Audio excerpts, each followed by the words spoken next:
అంతర్జాతీయ మహిళా దినోత్సవం సందర్భంగా తూర్పు గోదావరి జిల్లా రంగంపేటలో ప్రముఖ సైకత శిల్పి దేవిన శ్రీనివాస్ కుమార్తెలు సోహిత ధన్యత రూపొందించిన సైకత శిల్పం అందరినీ ఆలోచింపచేస్తుంది.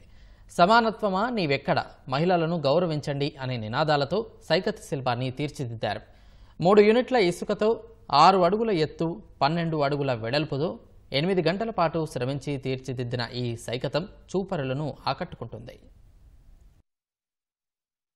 అంతర్జాతీయ మహిళా దినోత్సవాన్ని పురస్కరించుకుని మేము ఈ సైకత్ శిల్పాన్ని రూపొందించాము.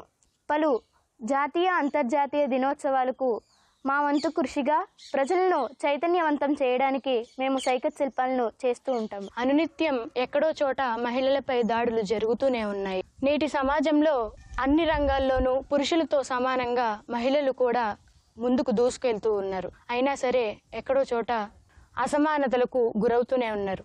దీన్ని మేము దృష్టిలో పెట్టుకొని ప్లీజ్ రెస్పెక్ట్ ఉమెన్, సమానత్వమా నీవెక్కడ అంటూ ఈ సైకత్ శిల్పాన్ని రూపొందించాము. చట్టాలను సరిగ్గా రూపొందించి నిందితులకు సరైన శిక్షలు కఠినంగా విధిస్తేనే దాడులు ఆగుతాయి.